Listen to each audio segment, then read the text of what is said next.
Pembangunan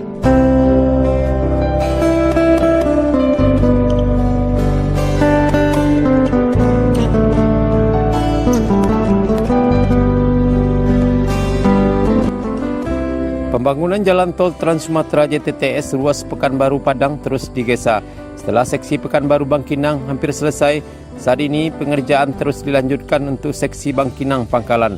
Sekda Prof Riau SF Haryanto mengatakan, untuk seksi Bangkinang Pangkalan saat ini sedang digesa pembebasan lahan dan pembangunan fisiknya.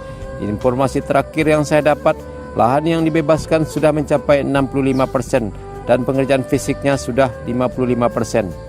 Lebih lanjut dikatakannya, untuk lahan yang belum dibebaskan tersebut, beberapa di antaranya masuk dalam kawasan hutan. Karena itu pihaknya sudah melakukan rapat dengan pihak terkait untuk membahas hal tersebut. Jadi ada yang kawasan hutan juga. Karena itu masih proses untuk dibebaskan. Kami sudah melakukan rapat dan pihak Kementerian Lingkungan Hidup dan Kehutanan juga sudah bersedia melepaskan kawasan hutannya. Saat ini sedang dalam proses, ujarnya. Dengan progres pembangunan yang saat ini terus berjalan, pihaknya yakin pada 2023 mendatang, jalan tol Pekanbaru Padang sudah bisa dilalui masyarakat. Karena itu pihaknya berharap dukungan dan doa masyarakat agar pembangunan salah satu proyek strategis nasional di Riau tersebut berjalan lancar. Mudah-mudahan pada tahun 2023 masyarakat Riau yang akan pergi ke Sumatera Barat sudah bisa menggunakan jalan tol, harapnya. Sedangkan untuk jalan tol seksi Pekanbaru Bangkinang, saat ini juga sedang dilakukan finishing pengerjaan setelah sempat dibuka untuk arus mudik dan balik Idul Fitri beberapa waktu yang lalu. Ditargetkan bulan depan jalan tol seksi Pekanbaru Bangkinang sudah diresmikan.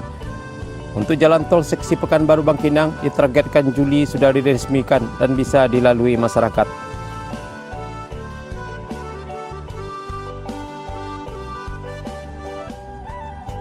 Sebagai informasi, proyek jalan tol Padang Pekanbaru sepanjang lebih dari 260 km ini terdiri atas 6 seksi, yaitu seksi 1 Padang Sicincin 36,6 km, seksi 2 Sicincin Bukit Tinggi 38 km, seksi 3 Bukit Tinggi Payakumbuh 34 km, seksi 4 Payakumbuh Pangkalan 58 km, seksi 5 Pangkalan Bangkinang 56 km, dan seksi 6 Bangkinang Pekanbaru 40 km.